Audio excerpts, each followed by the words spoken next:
தொகுதி மறுசீரமைப்பில் தமிழகத்தில் நாடாளுமன்ற தொகுதிகளின் எண்ணிக்கை குறைக்கப்படும் என்ற தகவலை அடுத்து தமிழக முதலமைச்சர் அனைத்துக் கட்சி கூட்டத்தை கூட்டியுள்ளார். அனைத்துக் கட்சி கூட்டத்திற்கு அழைத்ததற்கான காரணம் குறித்து விளக்குகிறது இந்த செய்தி தொகுப்பு.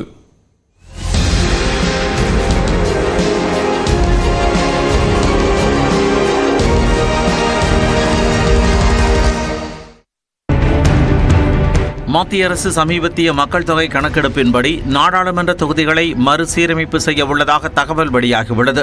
அது மக்கள் தொகையை சிறப்பாக கட்டுப்படுத்திய தமிழ்நாடு, கேரளா உள்ளிட்ட தென் மாநிலங்களை வெகுவாக பாதிக்கும் என்றும் தமிழ்நாட்டிற்கு 8 தொகுதிகள் குறையும் என்றும் கருதப்படுகிறது.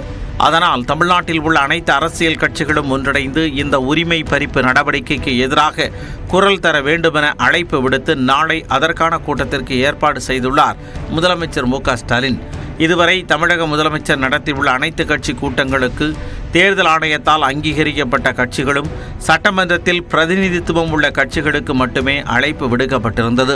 இந்நிலையில் தொகுதி மறுசீரமைப்பு குறித்து விவாதிக்க முக்கிய முடிவு எடுப்பதற்காக நடைபெறக்கூடிய இந்த அனைத்து கட்சி கூட்டத்திற்கு அதிமுக, பாஜக, விசிக, இடதுசாரிகள், பாமக, தவேக உள்ளிட்ட 45 அரசியல் கட்சிகளுக்கு அழைப்பு விடுத்துள்ளார். தேர்தல் உத்திக்காக அனைத்து அரசியல் கட்சிகளையும் அழைக்கவில்லை என்றும் மாநில உரிமை பிரச்சினைக்காக ஒத்த கருத்துடன் இருக்க வேண்டுமென்ற அடிப்படையிலேயே அனைத்து கட்சிகளுக்கும் அழைப்பு விடுக்கப்பட்டிருப்பதாகவும் திமுக தலைமை செய்தி தொடர்பாளர் TKS இளங்கோவன் தெரிவித்துள்ளார்.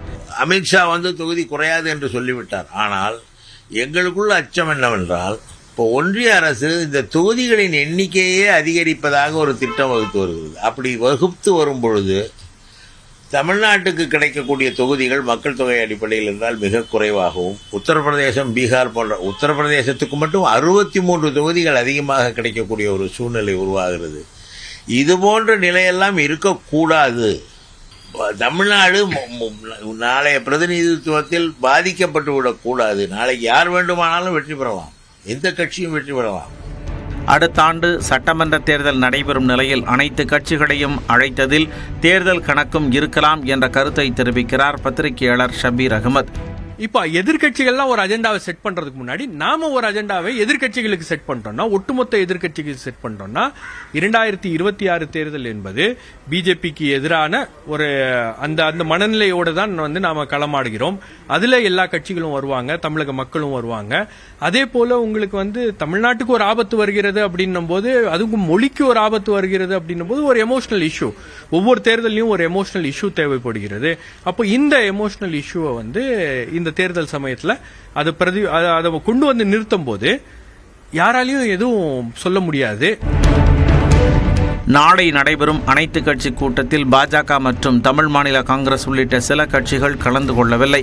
ஆனால் அதிமுக உள்ளிட்ட பல முக்கிய கட்சிகள் கலந்து கொண்டு தொகுதி மறுசீரமைப்புக்கு எதிராக முடிவெடுக்க இருப்பது முதல்வரின் முக்கியமான அரசியல் நகர்வாகவே பார்க்கப்படுவதாக அரசியல் விமர்சகர்கள் கருதுகிறார்கள்.